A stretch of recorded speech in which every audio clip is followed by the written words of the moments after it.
on the moon. Ça va bien Aurélia? Très bien. Vous nous préparez un spectacle incroyable. Enfin, ce qu'on va voir est assez incroyable. Alors, je ne prépare pas le spectacle, mais en revanche, je vous invite à le découvrir, ce spectacle. Il faut aller en Auvergne, en Velay. Et vous êtes notre oiseau de nuit. Donc, qu'est-ce que vous avez vu exactement? Alors, je me suis donc rendue au Puy-en-Velay pour découvrir les lumières du Puy. En fait, le Puy-en-Velay, c'est une magnifique ville qu'on a du mal à découvrir. Il faudrait y rester pourtant. Parce que c'est vraiment une ville pop-up incroyable. Moi, j'ai été séduite par cette ville. Il y a des monuments en haut, en bas. On découvre partout. Enfin, elle n'a pas, en plus, la géographie d'une ville authentique, enfin normale.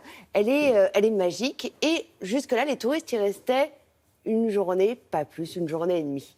Ils devraient rester au Puy. Et pour y rester, la bonne idée, c'est à la tombée de la nuit, de faire vivre cette ville en lumière et en son, et donc de projeter sur les principaux monuments de cette ville un spectacle magique, un spectacle à découvrir à la nuit tombée jusqu'à minuit, un spectacle gratuit pour tous, pour comprendre cette ville, l'histoire de cette ville en images. Je vous laisse découvrir.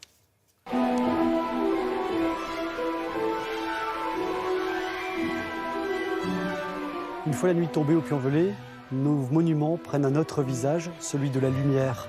Ceux que vous voyez la journée, dans leur écrin naturel, prennent une autre dimension le soir par un spectacle de lumière qui les met en valeur.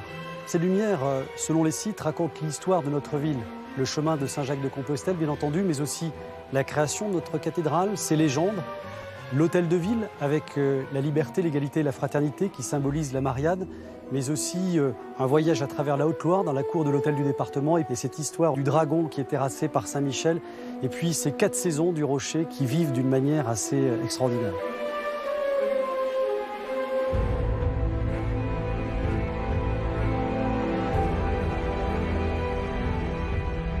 La mise en lumière permet justement de découvrir ou de redécouvrir le patrimoine qui appartient à cette ville. Et il est important que ça soit identitaire et le fait de raconter l'histoire du Puy au Puy-en-Velay est quelque chose de primordial pour nous.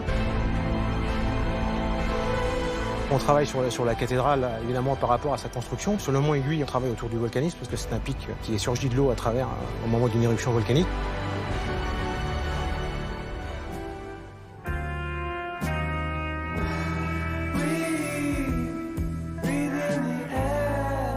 Il faut qu'on arrive à lier les contraintes techniques et les contraintes artistiques pour arriver à faire à plus de 300 mètres une projection sur une montagne, quoi.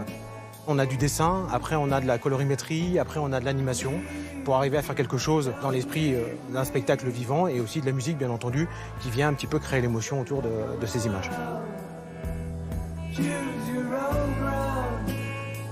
On peut se balader, flâner de la ville basse à la ville haute et cheminer et voir tous ces monuments et aussi toutes ces rues, toute cette histoire qui se raconte dans un parcours que l'on peut faire tout à fait librement.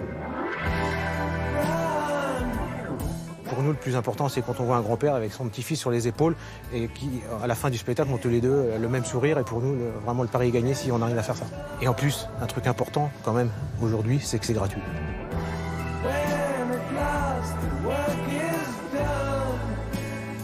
Alors c'est gratuit et il faut préciser que tous les monuments emblématiques de la ville sont concernés par ce son et lumière. Alors la mairie, le conseil municipal, il y a aussi le théâtre municipal, le Mont Aiguille, le Rocher Saint-Michel, la cathédrale Notre-Dame-du-Puy. Alors effectivement c'est gratuit, c'est jusqu'au 30 septembre. C'est vraiment un parcours libre. Moi je me suis baladée pendant peut-être 2 heures à la découverte de ces monuments au détour d'une rue. Et à chaque fois un éclairage nouveau, une musique nouvelle et puis une scénographie dingue qui m'a permis de comprendre cette ville, parce qu'il ne faut pas oublier quand même que le Puy-en-Velay, c'est une ville étape pour la randonnée de Saint-Jacques, pour le pèlerinage de Saint-Jacques-de-Compostelle. Et c'était une ville étape aussi pour le Tour de France. Donc ne faites pas en sorte que ce soit juste une ville étape. Restez-y au moins une nuit pour découvrir ces lumières du Puy, parce que vraiment, c'est un moment magique à vivre tout cet été. Et la bonne idée, c'est de voir la ville le jour, de et faire nuit, un bon dîner, sympa, tout bien, vous êtes dans la bonne région, et le soir, vous vous régalez, c'est génial. Merci beaucoup Aurélia, on y reviendra au Puy-en-Velay un peu plus tard.